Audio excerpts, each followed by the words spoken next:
So,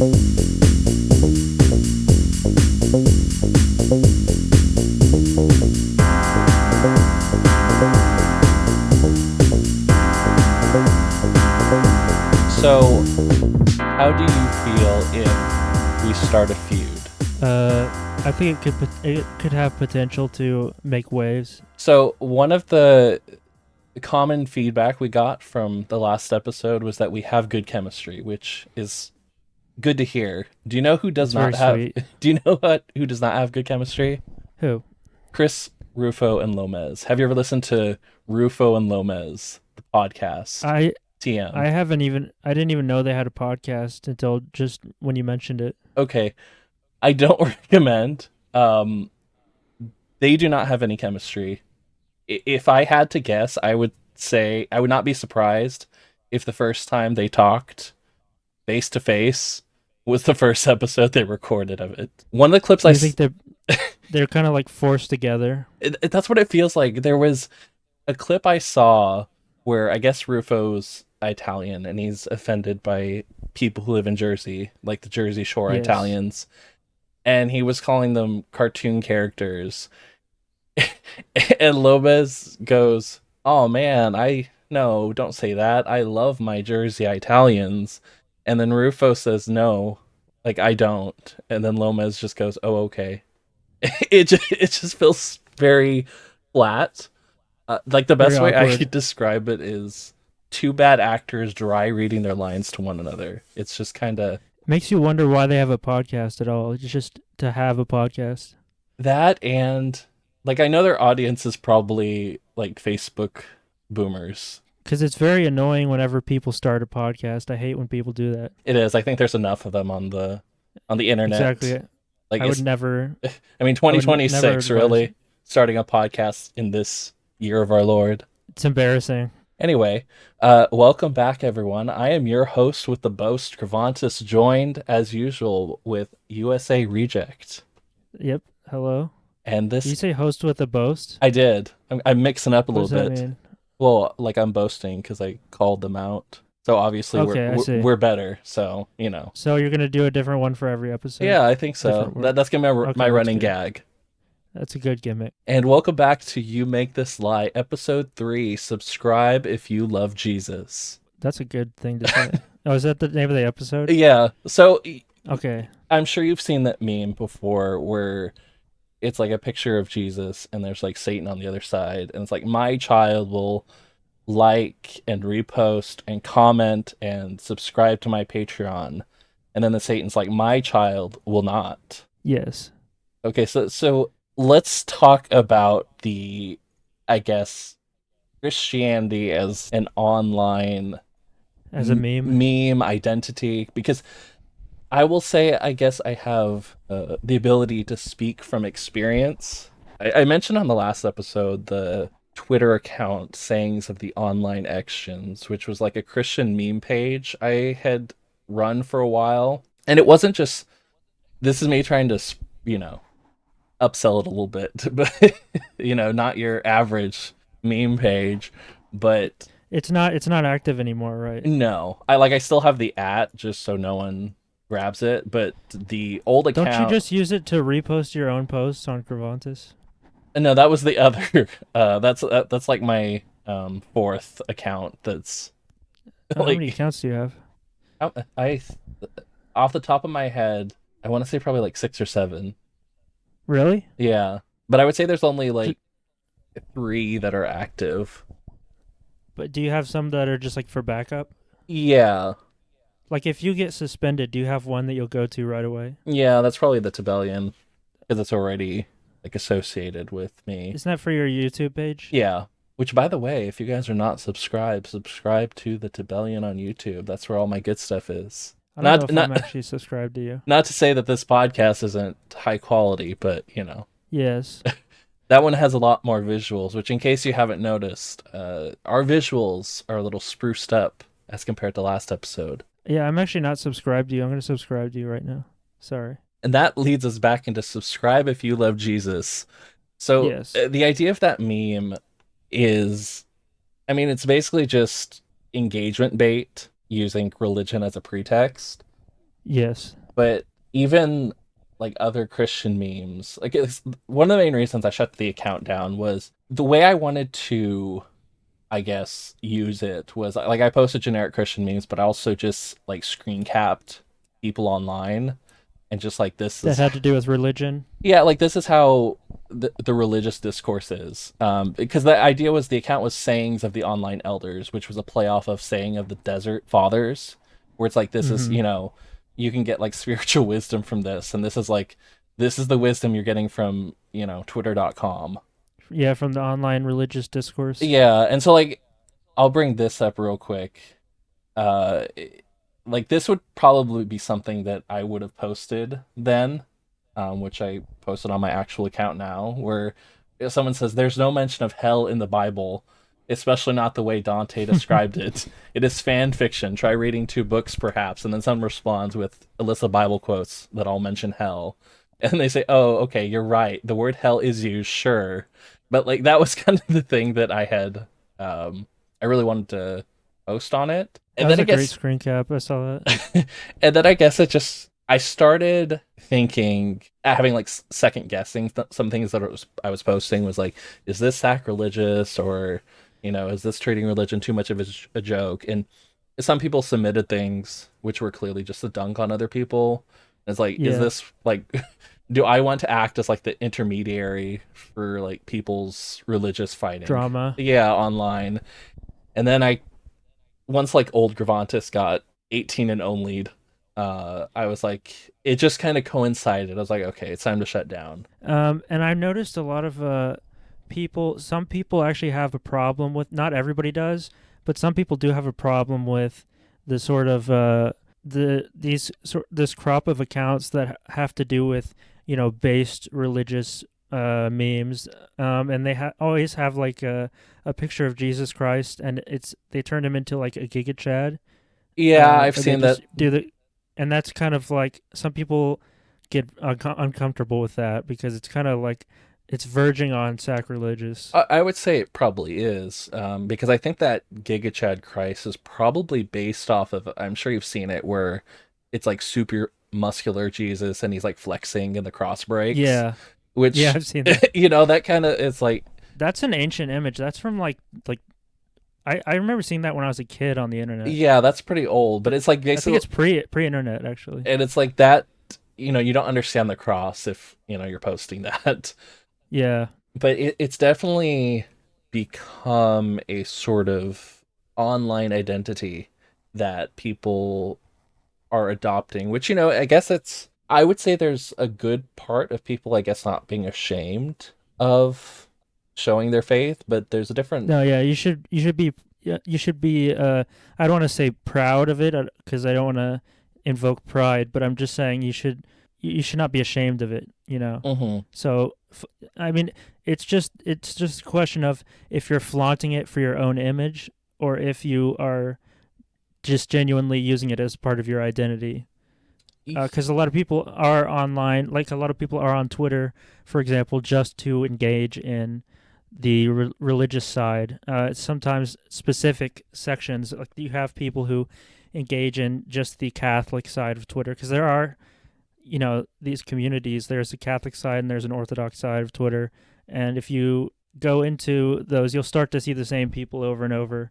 Um, Yeah, and I think it's there's that part where I think it really manifested during COVID, where a lot of things got shut down, including churches, and people were able to find community online, which is good. And then it's just like, but how it has to be more than online. There's, I guess, kind of a stereotype of the person who spends all day in religious debates online, and it's, do you even go to church? Are you yeah, baptized? there's a lot of people online who uh, that's the extent of their engagement with religion. They kind of have an individualist view, and the funniest part is whenever this happens with people on, say, for example, the Orthodox side of Twitter, where they have an individualist view of how they practice it, but then they say that they're Orthodox. And I saw, for example, one person who this was a huge post for some reason. This post blew up. It was just a random person who said, "All right, so guys, I spent a lot of time thinking about this, and I made my decision. Today, I am officially an Orthodox Christian." And then they put the Orthodox cross in their name. And then somebody in the reply said, "Oh, you converted?" And they're like, "Yep." And then they're like, "So what church do you belong to?" And they're like, "Oh, I haven't gone to a church yet. I've just become Orthodox today." Yeah, And then the person was like, "You need to do some more reading because that's not how it works." I think especially with the apostolic churches where there's the whole catechumenate process. It's not so easy as which I think it's good that it's not so easy as compared to I remember a few years ago where people would put like every single political label that was possible in their bio. Like Mm-hmm. I'm a traditional distributist, far right, Nietzschean, vitalist. It just like it reminded me of we talked about Twitter last time or Tumblr last time, Mm-hmm. like the Tumblr list of pronouns and mental Yeah. disabilities. Mm-hmm. And they list off all of their different personality quirks and the Mhm. things that are wrong with them. But I think that also shows that people are sort of longing for identity, and religion has always existed. So it's a very easy go to try to find identity, which is good to, identify as, someone of faith. It's just it has to be more than an online marker. Yeah.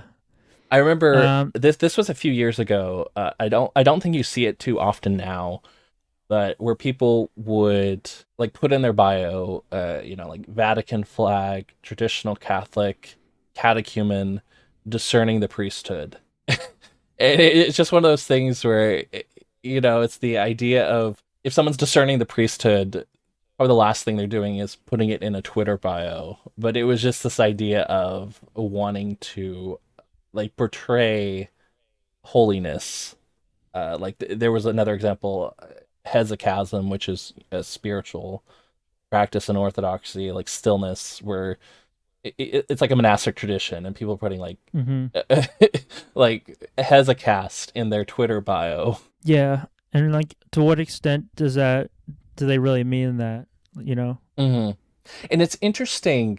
I mean, I don't want this to be like picking on like or a call out for anyone in particular, Yeah. but these sort of religiously branded influencers, it's almost like a modern day like manifestation of the old televangelists where Yeah. it was like call today and give your tithe. If you donate $100 right now, I will pray for God to bless you. And I don't want to say it's that bad online, because I haven't seen anyone saying like donate to Patreon for a prayer request. I'm sure that exists though. But there's definitely people who I don't know. It just seems it's a slippery slope. It's a problem with everything becoming a brand now, where I mean, you have even like the edgiest far right parts of Twitter that used to be uh, lurking in dark corners. Whenever it was Jack who ran Twitter, the far right was like, ghettoized. And I talked about this in the last episode, but the far right used to be just this thing that existed in shadowy corners of Twitter because people would constantly get banned just for having certain political views. But then after Elon took over, there was a lot more freedom in terms of being able to be a political extremist. And so now you have the emergence of people who are building brands around, say, for example, anti Semitism. And now it's like you have these huge accounts, like 50, 100K followers that are, entirely their brand is far right anti Semitism. And it's kind of fascinating because these people do create, they have their own sites where you can donate money to them. And they're basically building a brand around this, and that was something that was not even possible before. But you see that with the far right, and now you see that with religion too. There's definitely people who are building a brand around religion, and I think Orthodoxy in particular is one. A lot of people like to use that as a brand because it's like some people see Orthodoxy as like this is this is the true, spelled TRVE, religion. You know what I mean? I think for Orthodoxy in particular, because I guess it's, coming into the spotlight uh, in America, especially these days with with the advent of the internet, and it's like this. You get to be Christian, but it has a kind of an exoticism to it, but also because it's not, I would say, quote unquote, established as firmly as, say, evangelicalism or Catholicism or whatnot. If you're a content creator that brands himself Orthodox, you're going to get an audience sort of regardless, just because the landscape isn't full at the moment.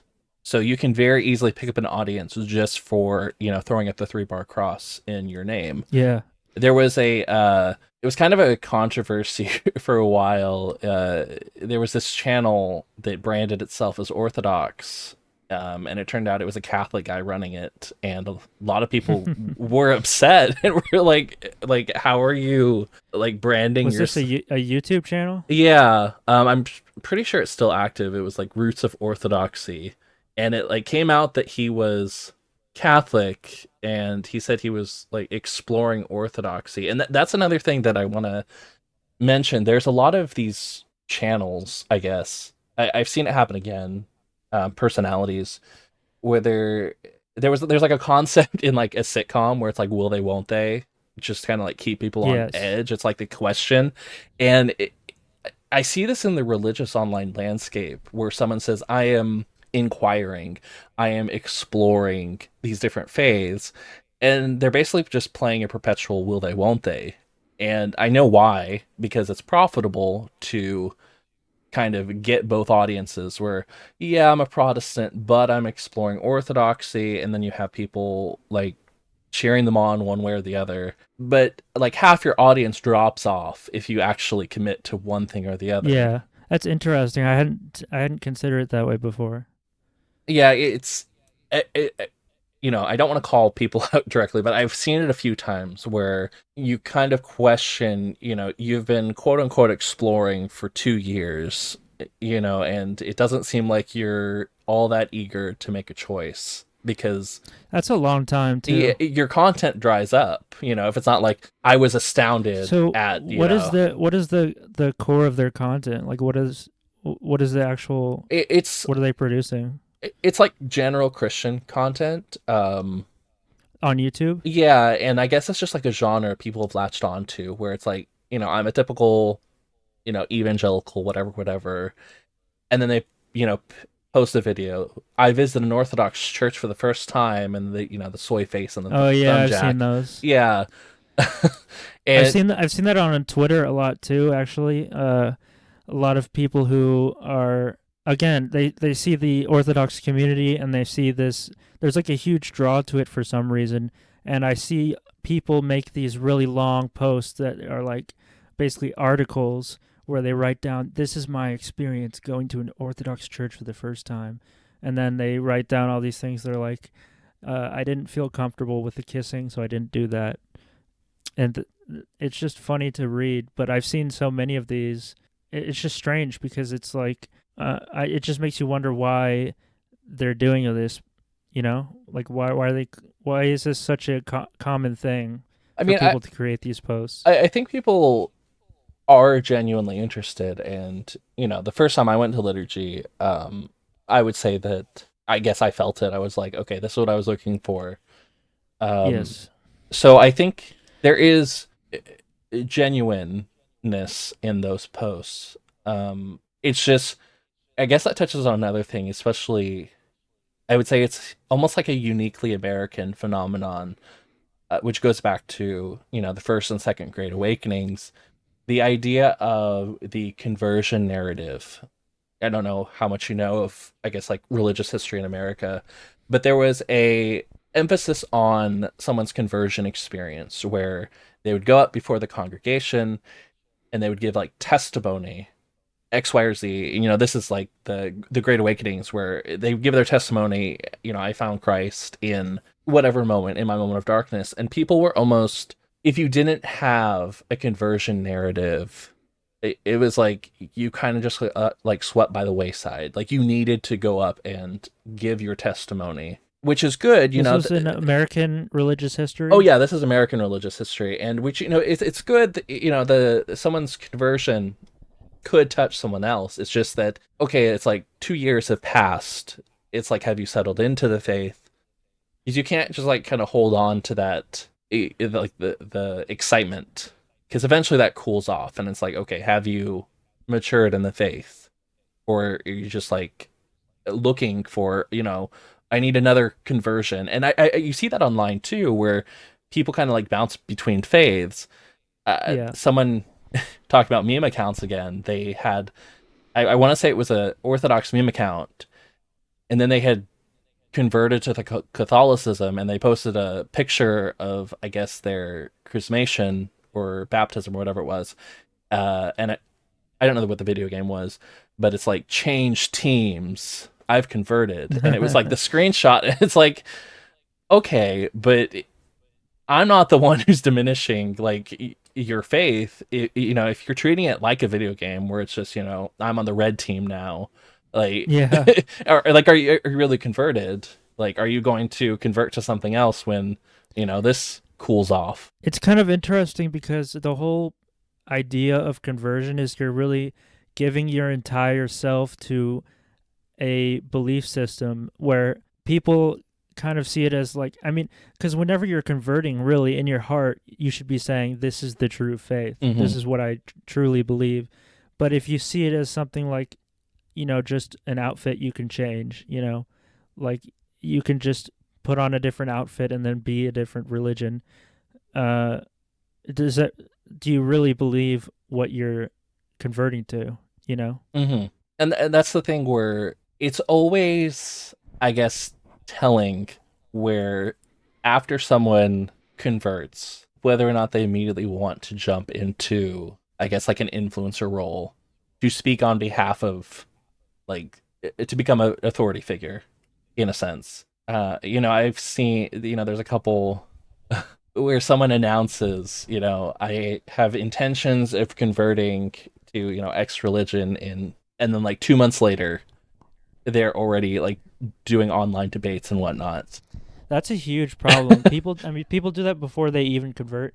And again, this is one of the issues with the online Orthodox community in particular. And I don't want to, harp on it or, detract it, because there's a lot of good things about the Orthodox community online. But there's certain people who come into it and they are like, they think themselves theologians, and they think that it's their purpose to debate and argue. And there's certain figures who people want to emulate. I don't know if I should mention them. Jay Dyer, people want to emulate him. Okay, so And we jokingly started off with starting a feud with Rufo and Lomez. I don't think they're going to yes, respond, but since you mentioned Mr. Dyer, it's very likely he's he actually, might. I want to surprise everybody. He's coming on the next episode. So be ready for that. We're going to have him on. We're going to debate him, and he's going to lose. He's definitely going to respond to this. He's going to be in my DMs. You think he'll actually, like, if he would actually listen to this if we said that he was mentioned? Probably, yeah. If someone clipped it, yeah, I'm sure. Yeah. I don't actually have anything against Jay Dyer. I'm just saying the principle of online debate, and I'm only saying that because if he's listening, I don't have any issue with Jay Dyer, but it's just the principle of arguing online for a religion that you barely know anything about. And obviously, Jay Dyer has a wealth of knowledge. I'm not saying he doesn't know anything about what he's talking about, but there's a lot of people who do come into the community and see that and say, yeah, I want to debate too. And then they start jumping into the debates or even just arguing in replies. Yeah. There's definitely people who, I guess, if they're first exposed to the more debate side of things, that if that's their first impression, they might feel they need to emulate it. How much do you know about? I don't mean to just suddenly change topics, but how much do you know about conversion to other denominations? Because the in what conversion to regards? Orthodoxy is very intensive and it's a It long is. process. But I don't know much about conversion to, say, Lutheranism or other sects like that. Yeah, I'm not too sure about, I guess you would call them high church Protestants. Um, but for like evangelicals and I guess more Baptist, that kind of Protestant, it's very much whenever you want to jump into the baptismal font. There, it's not really a catechism process. It's basically I'm saved. I'm ready to get baptized as a symbol of me being saved, which generally it feeds off that idea of the conversion narrative where I'm ready to dedicate myself to Christ. I'm going to get baptized. And I guess in a way, that made me think of where people kind of jump around online, chasing, I guess, like the conversion high. You see this in evangelical culture where, people get baptized multiple times, where they get rebaptized as, I guess, like a renewal of their faith, where, I'm rededicating myself. So it is interesting how there is, I guess, a IRL component to, I guess, the American religious landscape that manifests itself online as well. I have a friend who, just since you mentioned being rebaptized, I have a friend who was in the army, and they had a service where every Sunday they would baptize people who were becoming Christian. And my friend was already Christian, he was already baptized, but every Sunday he said that he was going to be baptized just because he wanted to swim in the pool with the rest of the guys there. So every single Sunday he would go through the baptism process just because he wanted to swim. And I always wondered about that. I wondered, like, if you get baptized a second time, does it undo it? Do you have to keep doing it again until you get, like, I is mean, it every other time it cancels it out? it doesn't like cancel it out, but like I think that goes back to what I was mentioning, the problems with the conversion narrative, where if that's the culture that's built up, where it's we praise and hold up these people when they convert and they like give that testimony, or they want to get baptized, there is that pressure internally, I guess, whether it's for attention or for belonging or whatever, to I guess make a big deal about it as well. It's really interesting. Do you, Before we started talking, I had never really made a one-to-one connection between, I guess, religion hopping online. I'm swapping out the emojis in my bio, yeah. and like the actual, I guess, questions that arose during like the Great Awakenings in America. It's very interesting where it seems like it's a very American phenomenon. I was going to say, do you think that, because a lot of people have this picture of Orthodoxy kind of taking over, because it really has exploded in popularity in Oh recent yeah. years.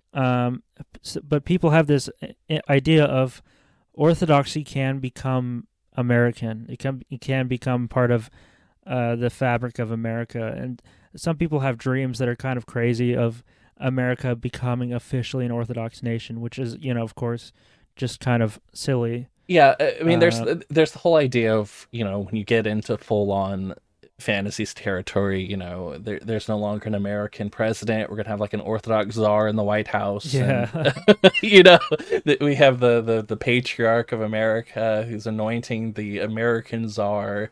Like, but it is an interesting question, though, of if Orthodoxy can become Americanized, or if it has become Americanized, because there's sort of a slow process of that happening, where it's becoming the the churches are becoming more open to uh people coming in. You know what I mean? I would say it's definitely.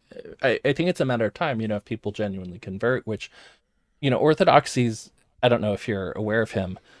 Philip Ludwell was George Washington's cousin, and he converted to Russian Orthodoxy, and he actually translated Saint Peter Mogila's catechism from Russian into English. And I want to say it was like the first English translation of the catechism. was Wow. by Washington's cousin.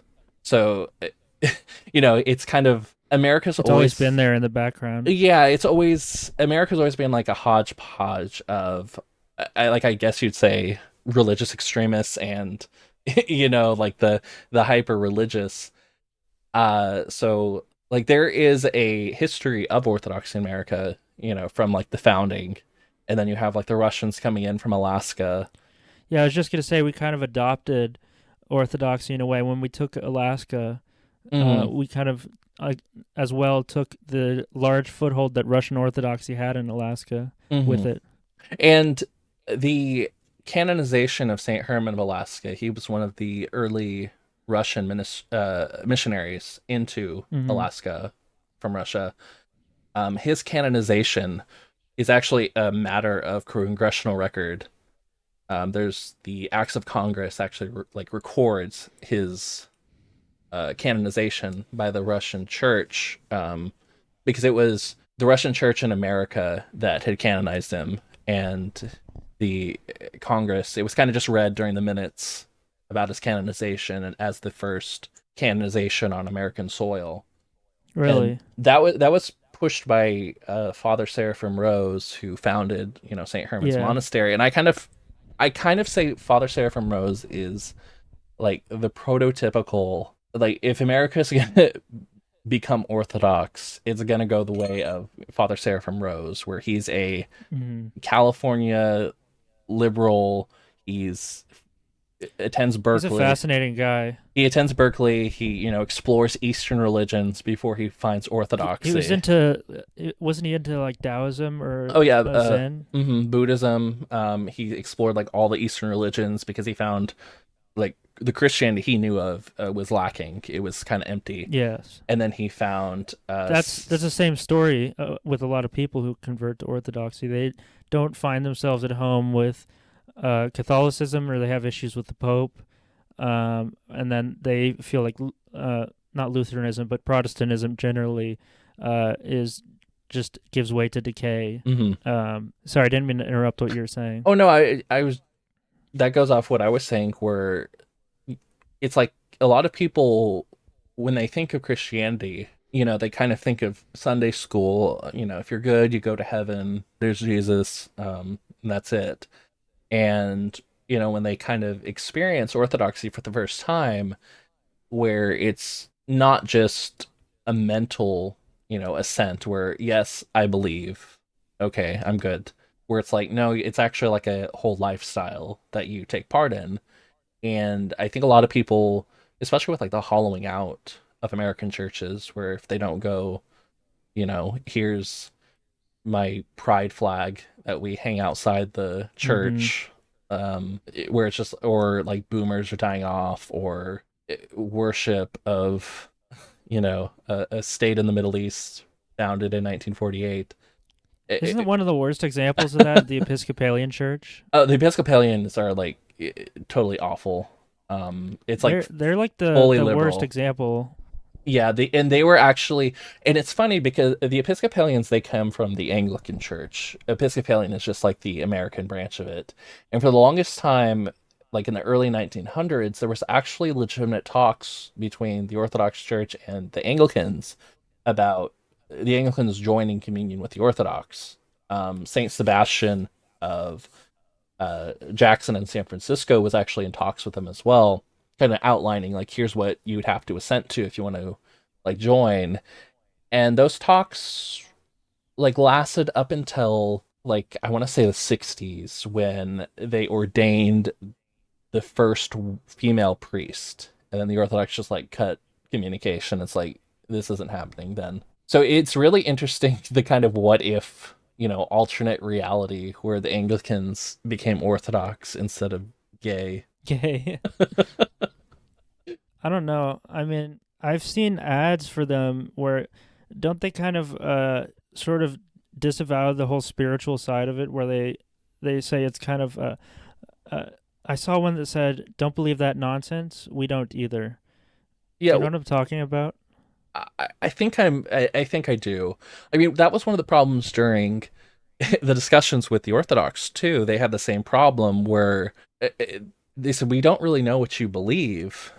And the problem with like the Anglican Communion was they didn't know either. It was like so free form that it just kind of devolved into, you know, like even the resurrection of Christ is an optional belief. Like so long as you're, I guess, feeding the poor, which, you know, defeats the whole point of religion. Sorry, it was the ad said, "Don't believe in that crap. Neither do we. The Episcopal Church welcomes you." I could show you the ad for it. Yeah, and I can bring it up. So one other thing I wanted to talk about was just before we leave the topic of orthodoxy is the attraction of autistic people to orthodoxy. See, I there's a lot of theology. There's a lot of like things to read in orthodoxy, and I guess like religion in general. So there's definitely a pull for that. It's basically just for autistic people, it's what they latch onto. You know, whether it's It's trains kind of or like Sonic. yeah, it's like, you know, I would rather them, I guess, spend time reading, you know, the Ladder of Divine Ascent as opposed to making Sonic fan art. You know, Yeah, so I think it's just basically like a it's not a personality bad trait. thing. I'm not saying it as a bad thing at all. Hmm. I'm just saying it's an interesting phenomenon. It's The definitely. same thing with I the was just gonna ortho bro say phenomenon. it's definitely like a personality trait where some people are more obsessive about certain things, where it's like they really delve into it. You can really spot them too if you go to a liturgy. There's certain guys you can see that you are very clearly. You're like, oh, I know you. You know what I mean? It's Hmm. a lot of kind of awkward guys wearing glasses. You know what I'm talking about? Okay, you don't have to describe me. Yeah, no, I was just gonna say I fit into that mold myself, and I kind of go there. I'm like, I recognize all the people who are there who are me. You know what I mean? Yeah, The people who have come into it through, like, they came into it through the internet. yeah. Essentially, they weren't born into it. And I want to say, you know, a lot of, I want to say the internet does play a big role in people finding orthodoxy. I don't know if you're aware of, there was a big conversion in like the 1980s. They were called the Evangelical Orthodox, where, you know, they kind of felt the same thing where the Christianity they knew was found lacking. And so they're like, okay, what did the original church believe? What did the original church worship? How did they worship? And so, you know, they went to the library. They couldn't just, you know, click online. And they essentially tried to like recreate the liturgy themselves using From these. first principles. Yeah. And it's funny. The story goes that someone who was Orthodox, you know, walked in one Sunday and they had, you know, because the Psalms mention like symbols and instruments and stuff. And so they were incorporating those. And the actual Orthodox was like, you know, this liturgy is very different than the one that I'm accustomed to. And they're like, what do you mean? And it kind of like went into the rabbit hole where, you know, they eventually flew out to Istanbul to try and meet with the Patriarch of Constantinople, and he kind of refused them. And they, you know, coincidentally, the Patriarch of Antioch was there at the same time, and he met This is them. in the 1980s. Yeah, it might have been 70s, but essentially the Who were these Patriarch. people? What? Who were these people? Um, there's a whole story about it. It's, if you look up the Evangelical Orthodox, they were eventually brought in via the Antiochian Church. The Patriarch of Antioch kind of received them, and I they see. essentially made like a huge conversion into the Antiochian jurisdiction. So does this not exist anymore? Well, it's part of the Antiochian Church now. I Like see. the group became Orthodox via Antioch. The kind of the famous person most associated with it was Father Peter Gilquist. He was like a founding member of it, who obviously became an Orthodox priest later on. And if you search his name, one of his books comes up where, you know, he tells the story better than I than I did. But it's very interesting that that sort of returning to the roots that sort of impulse has existed, you know, 50 years ago, and it's just kind of like more readily apparent now that the internet exists.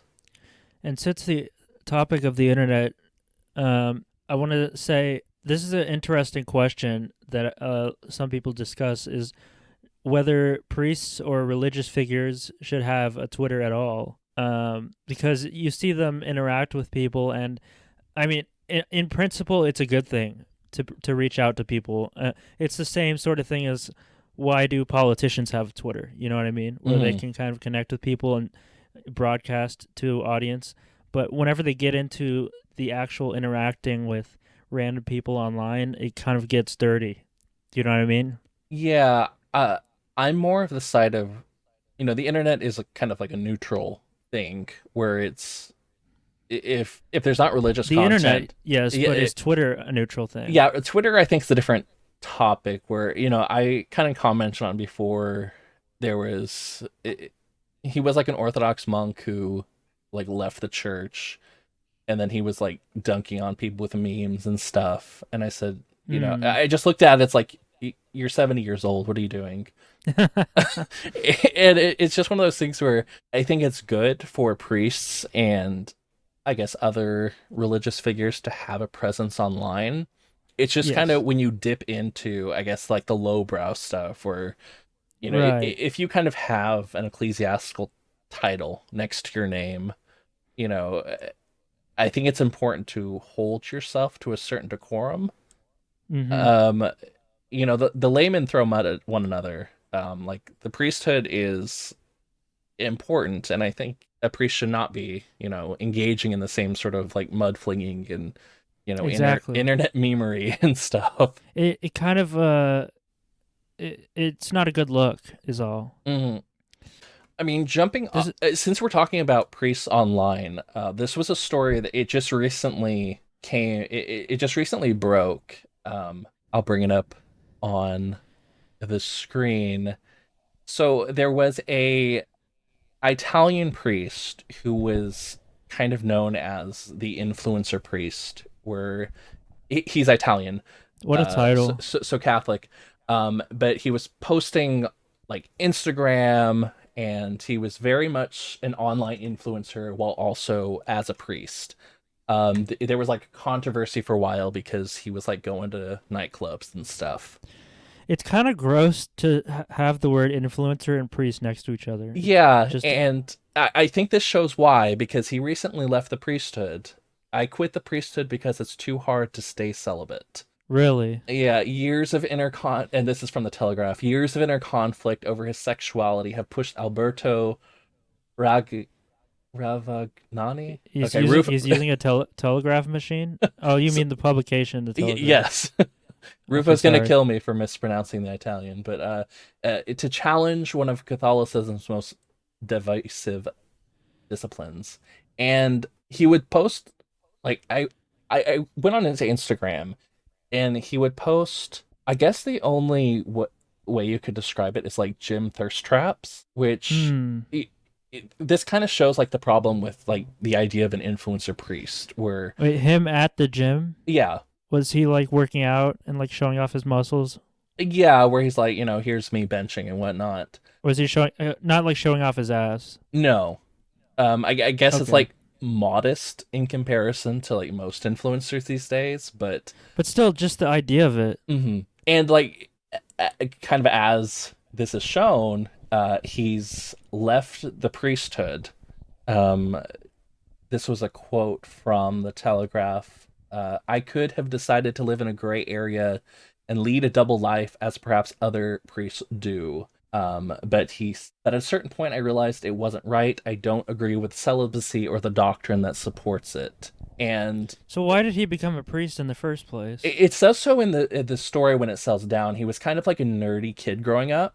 He grew up to atheist parents, and he never had a girlfriend or anything. And he, I think, went into seminary pretty young, like not too long after high school or whatever the Italian equivalent was. Yeah. Quote, I was young. So I he was thought Catholic? Yes, I was young. I thought I was unworthy of being loved, he says with a touch of sadness. When I entered the seminary at the age of 19, it was relief. I had never had any sexual relationships. I didn't have to think about women anymore. God was the only one who would love me. Maybe if I'd entered after a relationship, after a degree, after a job, things would have gone differently. I don't know. And he kind of talks with his struggle with, the standard struggles of lust with young men. Sexuality was a part of my life, my thoughts, my fantasies, my transgressions. It was a contradiction within me. And he doesn't go into detail, but it's clear that he has had sexual relationships while he was inside the priesthood. And to me, Wow. to be clear, he's straight. He's not like Yeah. he's not a gay priest. I had to double check because especially once he started talking about sexuality. But yeah, he mentioned I needed money because I wanted to make a podcast in order to evangelize for my mission as a priest. I cannot Oh, get money great. apart. Another podcast. I cannot get money apart from the money I get from the church. And so he very much went sort of like on this influencer tour. And he has since left the church because he does not agree with the idea of priests being celibate. But that Which, gives up his whole gimmick though now. So like he's not the influencer priest anymore. He's just the influencer. yeah. And So who cares anymore? that's the thing. And this is another thing where this topic, the Orthodox often get thrown into this debate among Catholics, which he does as well. He wants to revolutionize the Catholic Church's attitudes to sexuality, so it may one Good day luck. recognize homosexuality and allow priests to marry. Orthodox Christians can marry, evangelicals can marry, everyone can. I think we should start talking about it.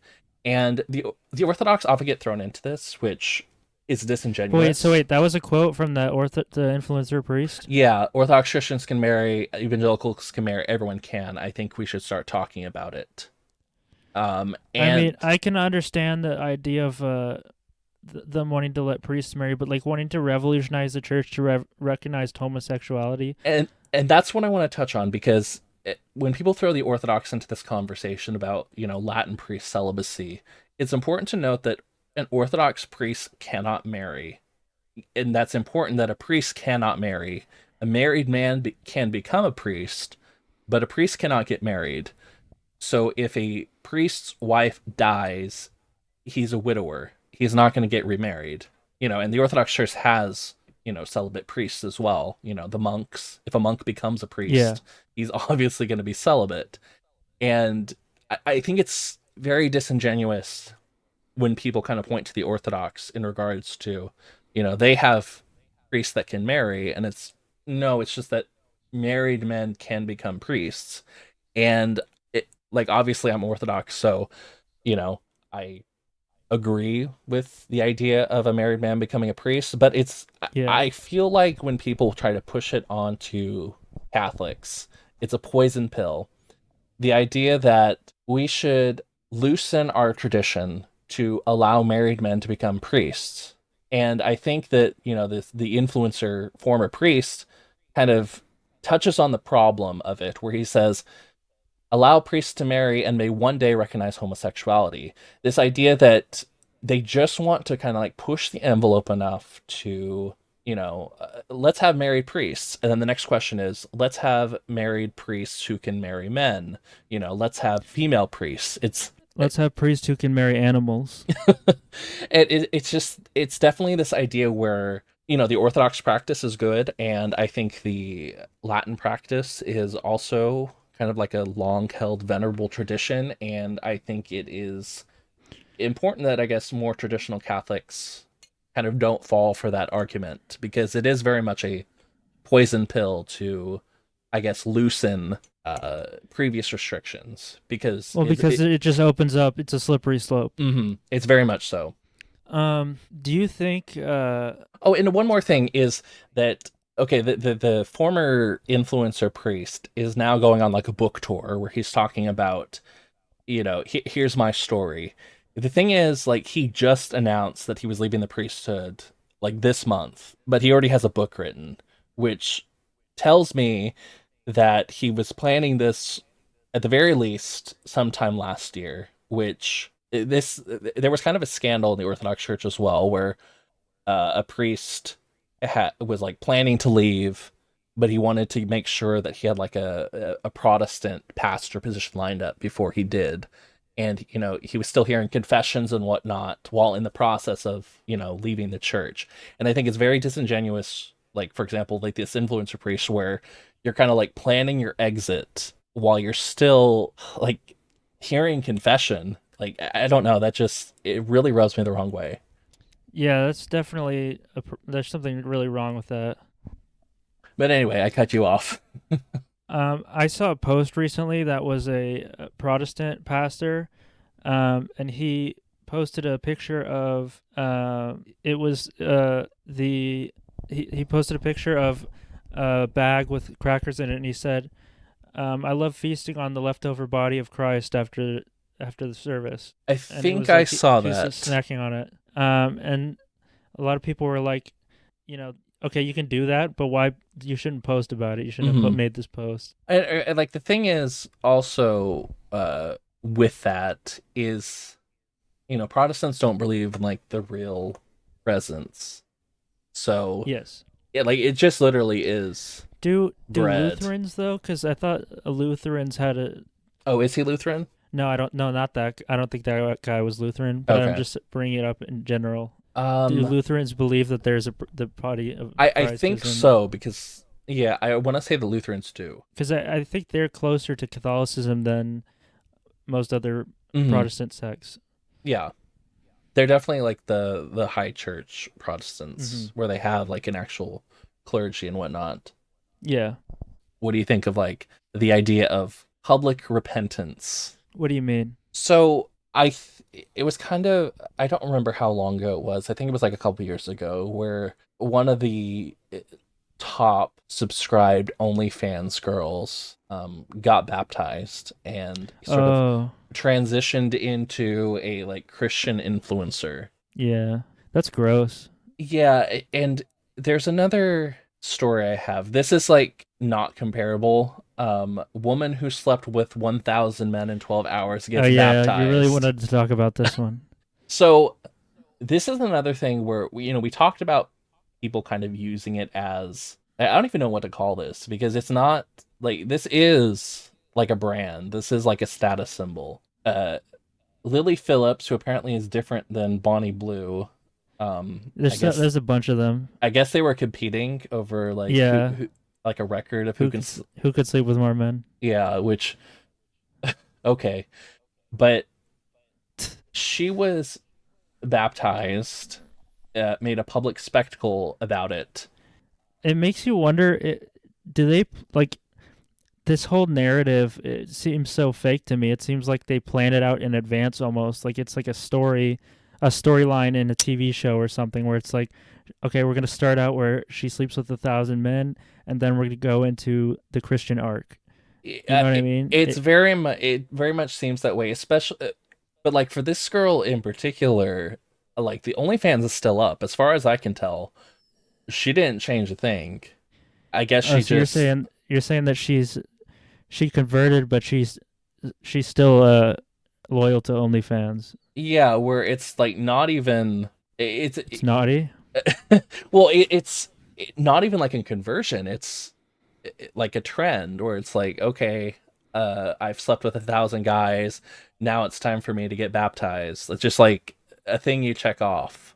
Yeah, And people, but that's the thing. If you're planning it in advance, then it's not really genuine. yeah, and people always kind of, I guess, debate the idea of these kind of like big showy, I guess, conversions, especially from someone who comes from like this heavily pornified life.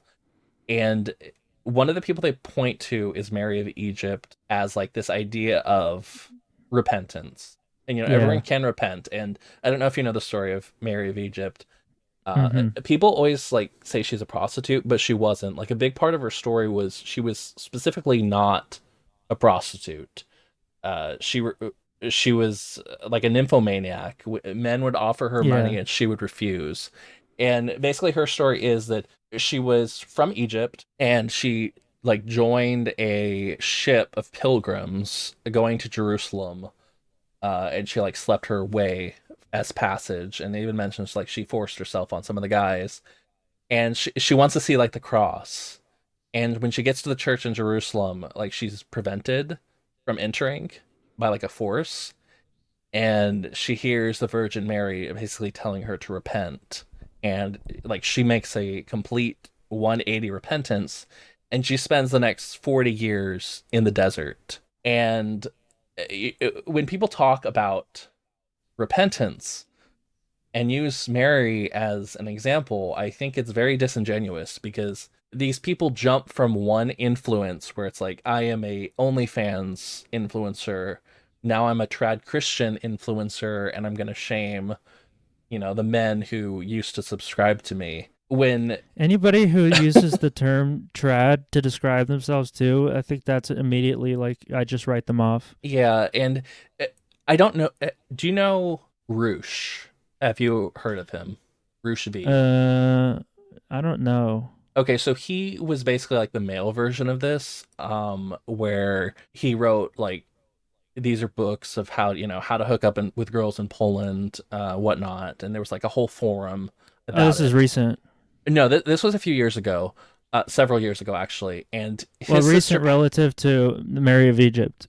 Yes, because I think he's probably the only, I would say, public figure example I would say is even comparable to Mary of Egypt, where Mm-hmm. his sister had passed away and it hit him hard, and he visited an Orthodox church, actually the monastery in Arizona, and it touched him, and he took all his books offline. He deleted the forum, basically like erased whatever presence he had in kind of like the hookup culture thing, and he like disappeared from the internet completely.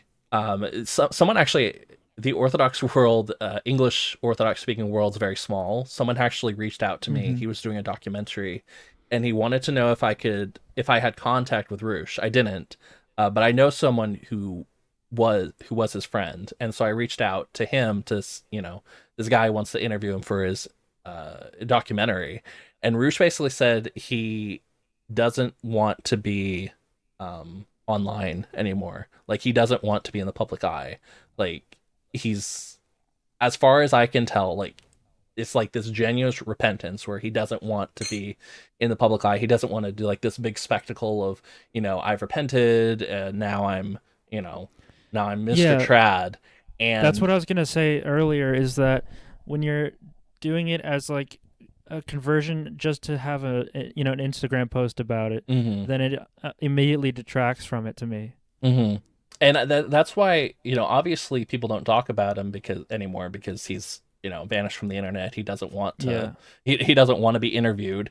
But I would say like he is a very good example of someone where the repentance is clear, where it's not this spectacle, it's not this show of I'm jumping from, a porn influencer to a Christian influencer. I'm changing my brand. Yeah, that seems more believable to me. But I guess it really depends on how you view repentance and how the proper way to repent is. I mean, repentance is definitely, between the person and God. It's just, Yes. I think it is, I would say that someone whose entire livelihood is being viewed on a camera, like in a sexual manner, I don't know if staying in front of a camera is good or healthy for the soul, where it's just trading one form of Oh, so attention. you believe it? You're kind of going the Amish way, where they believe if you take a picture of yourself, then you're taking your soul. Yeah, it stills your soul. Obviously right now we're, just on the microphone, so That's why we don't have cameras on our podcast. I want to keep my soul, even though, Yeah, exactly. I I've never been want I've to been on post a picture of myself. I've been on camera before, but so, I'm You're like half you're too half far gone. half my soul's gone. So, But that's kind of circling all the way back to the beginning with Lomez. That's an interesting thing because people talk about he had an face fagging. OnlyFans. No, the concept of face fagging, where people debate over posters online who are anons. People who their presence online is their actual name, their actual picture of themselves, and the people have decided that anons are definitely better posters than. And so Lomez was an anon originally, and people saw him as a good poster, but then he got doxxed. And And so now once he he got doxxed, and now his podcast is boring. exactly. So people said once he got doxxed, it sucked all the life out of his posting. So I guess there's sort of an interesting parallel there with the concept of having yourself, on camera, your actual self, and versus being anonymous or relatively anonymous. See, but I agree and then I don't agree because a lot of the people who kind of, you know, trad Crusader Pepe, that person is anonymous. And yet they still Yeah. have the kind of posturing of, Well, yeah, being anon doesn't necessarily make you a good poster yeah. You're by just saying default. that if you're not anonymous, you can't be a good poster. Pretty much. I mean, there's a less chance of it because like when you're anonymous, you can be anybody. There was But that. even myself though, like I have a problem with this because whenever I first started posting, I was completely anonymous. I didn't have any presence. I was just a poster. I didn't want to have a username that was recognizable or a picture. I first came on Twitter just to post death threats against politicians. I was just doing it for fun. You know what I mean? I was just replying for fun, shit posting and arguing with people. But then over time, you start to establish a brand. You Um, evolved from a reply guy. yeah, yeah. I mean, this happens to everybody. Once you start posting long enough, you start to get a reputation, and that reputation is a picture of yourself. You know what I mean? Even if you don't Hmm. have an actual picture of yourself, people can still see your soul through your posts. The whole collective history of your posting, people kind of create a picture of you through that. So over time, it people can't really truly be anonymous because the more that you post, the more you reveal of yourself. Unless you're posting completely, like say you're doing a drill style of posting where it's just the entire thing is just nonsense. Do you know what I'm talking about? Yeah.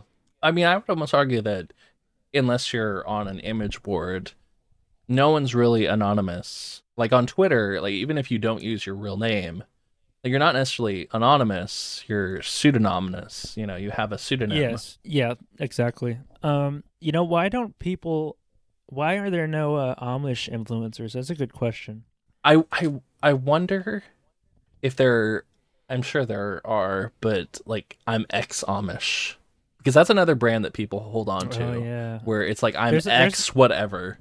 I was just gonna say, yeah, there's ex-Orthodox. There's a huge one is ex-Mormon. There's a ton of ex-Mormons. Yeah, a lot of people define themselves as I'm ex Mormon. As what? Ex Mormon. What's the point of that? What's the point of creating a whole image based on this is what I used to be? It's because they haven't fully let go of it. It's almost like they're trying to convince themselves to let go of it. Hmm. That's one of the things where Father Josiah Trenum, when he talks about people converting, where he has them list things that their previous religion had wrong, but he also has them list things their previous religion got right. Because he doesn't want people to be bitter. And I almost want to say that kind of contributes to the almost overzealous debate culture on religious Twitter, where it's almost people need to almost debate themselves that the choice they're making is right. I need to, I've converted to Orthodoxy, so I need to, my account is now dedicated to bashing evangelicals, Yeah. and you kind of see that a lot where there's this almost complete flip where it's not so much that they're fully convinced of the faith they're coming into. They have to convince themselves the one they're leaving is wrong. Yeah, I know what you're talking about. I was gonna say about ex-Mormons. The interesting thing about that is that when somebody is raised Mormon, you can tell, even if they're not Mormon anymore. It's something strange about Mormonism that it's like it creates a specific type of person. You know what I mean? No, describe it. So there's something that was called the Mormon glow, and I heard about this because at one of my jobs, I had a coworker who was an ex-Mormon, Mm-hmm. and she saw a girl, a customer, and she was like, "Oh, you are Mormon, or you used to be Mormon?" She's like, "Yeah, I was." And then another coworker was like, "How did you know that?" And she was like, "Oh, she had the Mormon glow." and it's like this concept of like, I guess Mormons have supposedly they have this glow in their eyes when you talk to them that you can tell that they either are or they used to be Mormon if they were raised that way. Interesting. And so, I mean, if you study Mormons like in an anthropological way, if you study them as a people, you can kind of see that they're just a specific kind of person. I mean, if I had to describe them, I would say they're kind of like, I mean, they seem like earnest people. Like they seem to be genuine, but they also can't have they can't have alcohol, and I don't think they can have caffeine or anything either. So Yeah, they they go can't all have. in on sugar. So that's why they have these brands of like, what is it, Crumble? I think the cookie company, Crumble, is Mormon owned. Oh, And interesting. their cookies are like filled with sugar, like uh I think isn't it they like almost like 1,000 calories for a cookie or something crazy yeah, like yeah, that? it's like 10 times the amount of a normal cookie, and that's because that's how Mormons get their high, is through sugar. I've But always said that Mormonism is what Islam would be if founded by white people. I think that's a good comparison. I mean, it's very interesting, just the history of it, because is also like an American religion, you know. Mm-hmm. Of course, at the same time, I think they're cultists based on their, you know, the rituals that go on behind closed doors. It's very strange. I actually don't know I much about Mormon, I There's a good guess, documentary religious about it. practices. There's a good documentary about it that I watched. The Mormons, Who They Are, What They Believe. That was one of them that I watched. But there's another one. There's a couple other interesting ones, but basically the summation of it is that they have a lot of these strange rituals that go on behind closed doors that are they're it's kept secret in the same sort of way that the Masons keep their rituals secret. I've seen that comparison before. Uh, Mormons and Freemasons. Yeah. I actually attended a Mormon service once before. How was it? It was interesting because so my friend was in love with a Mormon girl, and he is he's Orthodox. Actually, he converted to Orthodoxy, and he believed that so this Mormon girl was a missionary who came to our area in Texas, and there's a sort of principle that's called flirt to convert, Mm-hmm. where they send out these pretty girls who get guys who are like, they seem like they're interested in these guys, and so the guys are like, okay, I'll give this thing a try, and that's how they kind of get them into Mormonism. But my friend had this girl come up to him to try to convert him, and he was like, no, I'm going to convert her. And so he really believed that he was going to convert her, and she suggested that we go to a service because the Mormons believe that the 12 disciples of Christ are continuously reincarnated throughout history. So they believe that there's 12 people alive right now who are the descendants of, or the reincarnation of, the original 12 disciples of Christ. You know what I Original mean? 12, including Judas. Is there just kind of I like guess an arch villain that's like always that lurking in Mormonism? that's a good question. Actually, I didn't consider that. But Now we got to find out. yeah, I'm gonna have to do research on this afterwards. But the point is that one of these 12 disciples was coming to this Mormon church in our area, which is a huge deal. So we were like, we gotta see this. We gotta see what's going on. So we attended, and what I can say is that it seemed more like a business meeting than a church service. You know, Mm-hmm. the way that it functioned, it felt like we were at a seminar because there's a huge projector, and it was kind of like we were watching like a PowerPoint. And the guy gave a talk, and it was very dry.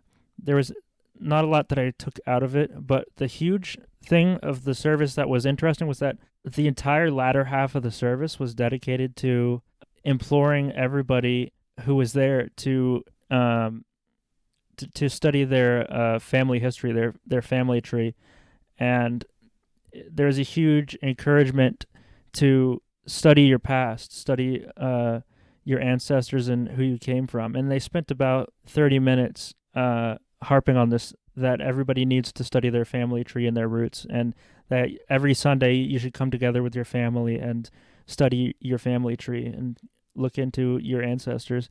And I don't know why there was such an emphasis on that, because I'm not They a huge expert. baptize dead people. Oh yeah, that's true. They do that. Yeah, so like you can do a stand-in where it's like, great Aunt Mildred wasn't Mormon, so I'll be baptized on her behalf, and now she's Mormon. I completely forgot about that. Yeah, they do. They do that.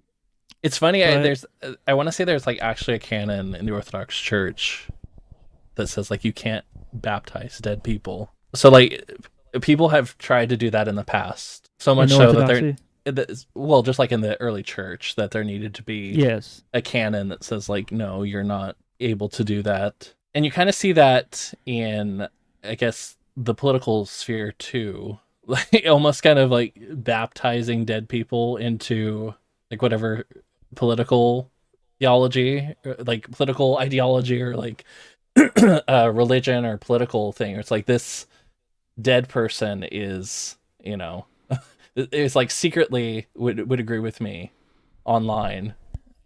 yes, exactly. That's so much discourse boils down to this dead person would agree with me. I've seen thousands of arguments of people discussing whether Hitler was a Christian or Hitler was atheist or Hitler was a pagan, and it's fascinating that this is such a common argument that people want to debate. And it's not just Hitler. Hitler's just a good example because he's a major historical figure of the 20th century. People want to project all sorts of things onto him for one reason or another, where they want to say they want to poison something by associating it with Hitler. Do you know what I mean? Yeah, and it's funny because you mentioned earlier these sort of big, I guess you'd call them anti-Semitism like influencers, where like it's like that's their brand, and it's this like weird, almost wholesome, weird the world rehabilitation of Hitler, where it's like, no, actually he loved black people and Arabs. He was a wholesome guy. He was a wholesome he never guy. did anything wrong. He just didn't like Jews. They call it wholesome Chungus Hitler. Yeah, and it's like I don't know. I see that more common, where it's like, actually Hitler said diversity is our strength. Yeah. They say he was a third worldist, Interesting thing is that this happens with anytime somebody dies, it becomes a major debate over what they actually would or would not think. You see this, for example, another good example is the Founding Fathers. This is one of the most common arguments, is that the Founding Fathers would agree with me. They would not agree with you. Did you see recently Glenn Beck, where he's like, I'm talking to AI George Washington to see if he would agree with the Iran war? And it's like, this is just insane. It's just, it's like, what are we doing here? That's just something that people have argued for so long, and it's just an interesting pattern that once you recognize this all over the place, you start to see it. This is happening now with Charlie Kirk, just because his recent assassination is sort of turned him into like, almost a martyred figure, where now people are starting to debate about Charlie Kirk and like, oh, Charlie Kirk would agree with me, or Charlie Kirk was going to convert to Orthodoxy, or Charlie Kirk was Charlie Kirk was just about to turn on Israel, and that's why they killed him. It's this invocation of the dead, where it's just it wrong. It's an interesting question, of course. Like, it is an interesting question. What would Hitler say in reaction to AI slop? I don't know. It would be interesting to see his reaction, but it's kind of, you're spinning your wheels whenever you're debating these things. And like you just see it everywhere. It's just exhausting to get into these debates because it's kind of pointless, but people are going to do it till the end of time, I guess. I think kind of the way to counter it would be to say, yes, now what? Yeah, what's the point? Charlie Kirk would have agreed on me with this. Okay, he would. Now what? Like, don't try to argue the point. Just like move past it, where it's okay. I'm gonna give you that. Now what? Like, how does that change anything? That's a good point. It's like, am I rich now? Like, did you just buy a house? Like, me admitting that, where are we going now? It's just interesting to see because you see it with historical figures, and now it's with Charlie Kirk, because Charlie Kirk, whenever he was alive, a lot of people were there's a lot of people actually who were really nasty to Charlie Kirk, Oh and were yeah. really they were really like, they called him all sorts of things. Like they said that he's like a GOP slave Yeah. essentially. But then Yeah, and now, especially like how soon after it was. It's like 2 weeks before he was assassinated. People were, mocking him or calling him a stooge or a sellout. And then exactly, and then two right weeks after he died, after, it's like he was such a good person and he was so close to exposing the truth. And I've exactly. always held him up as a hero. It's just kind of sad to see. The real question is, what would Hitler have thought of this podcast? I think he would have given us a fair shake. I think You he think would have so? said I think he would have said, these guys, he's like, okay, they're just getting started, I'm going to give them a chance. But also, he would have said, what the hell is a podcast? That's true. That's true. All right, so the end. That was a good podcast. We do need a way to go out. We do. One last topic that I did not touch on is this is kind of like a crazy one, but people are saying that Pete Hegseth, is wanting to rebuild the third temple of Solomon.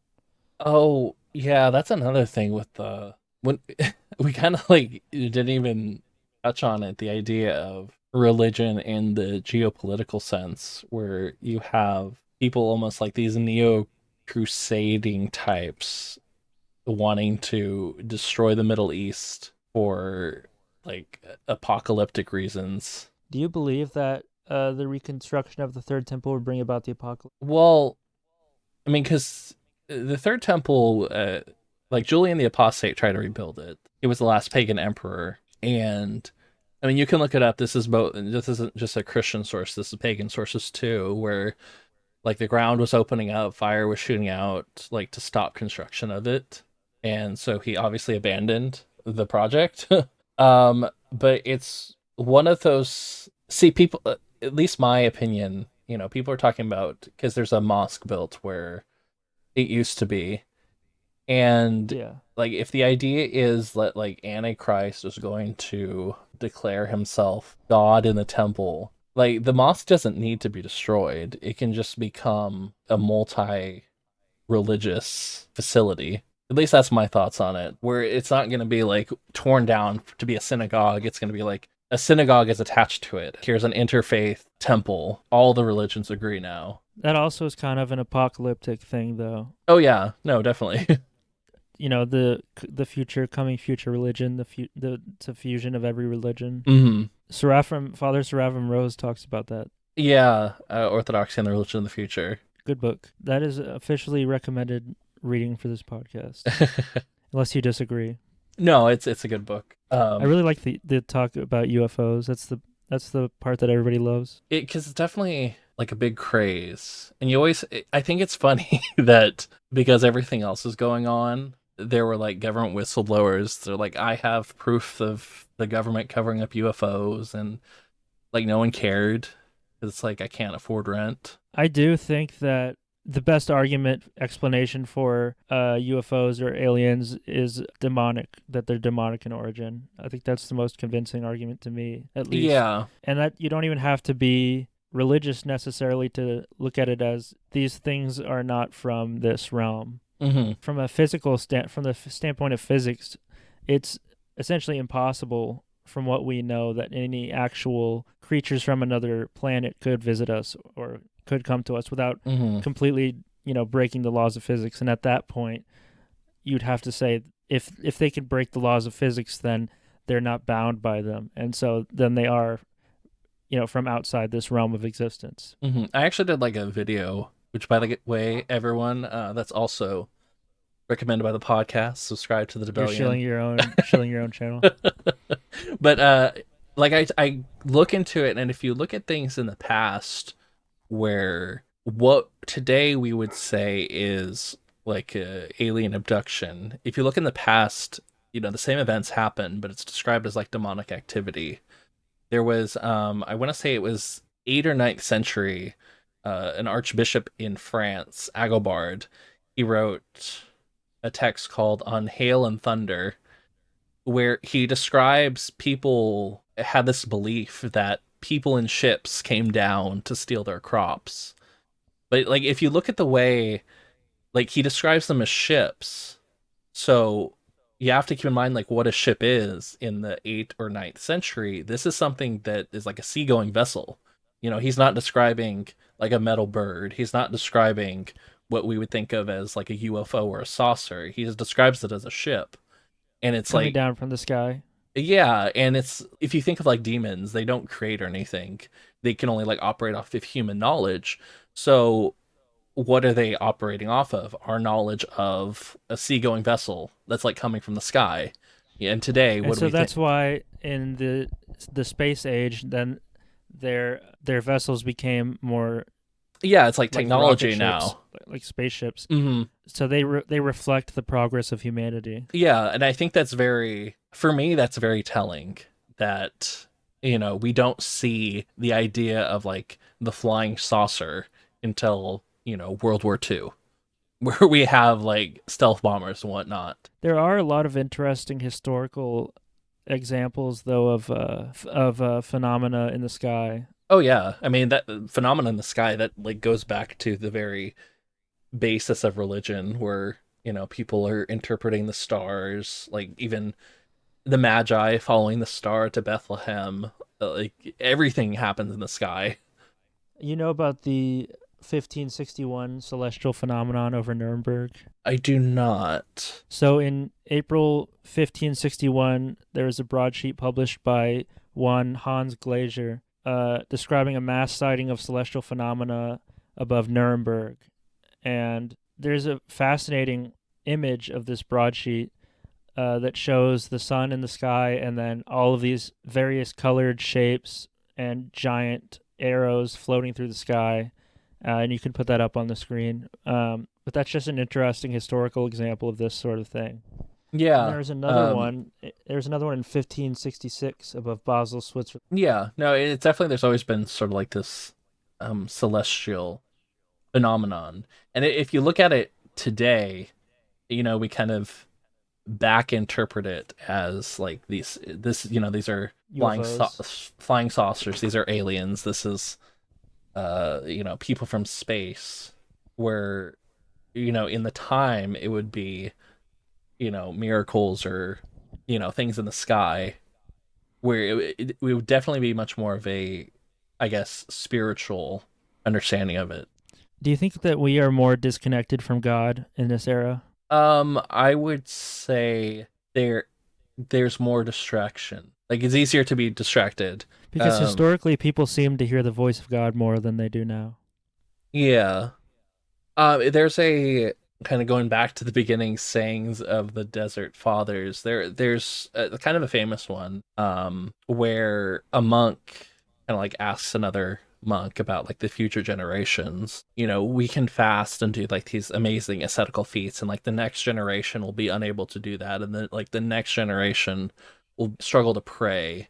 Yeah. They will be the ones who are most rewarded, because the times are different, where the struggle is to even like be religious, to have a connection with the spiritual, is it's less of like a physical feat, and it's more like completely of the spiritual nature, even though we are like so disconnected from the spiritual at this point. So you're saying it's harder for us now than it used to be?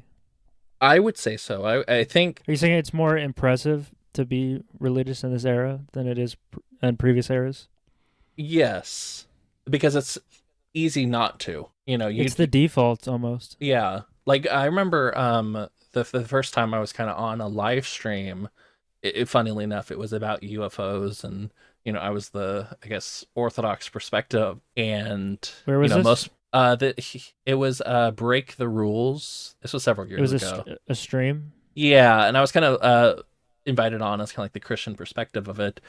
A lot of people were there was one woman who was like went by Sky Dancer, and she was talking about like drugs and stuff, but She's like a hippie. yeah, when I was talking, Like I was just laying out like what baptism was, like what it meant. Like I was talking about like the spiritual ramifications, like what does it mean to go under the water and to come back up? And people were kind of enraptured by it because this was the first time they had heard it before.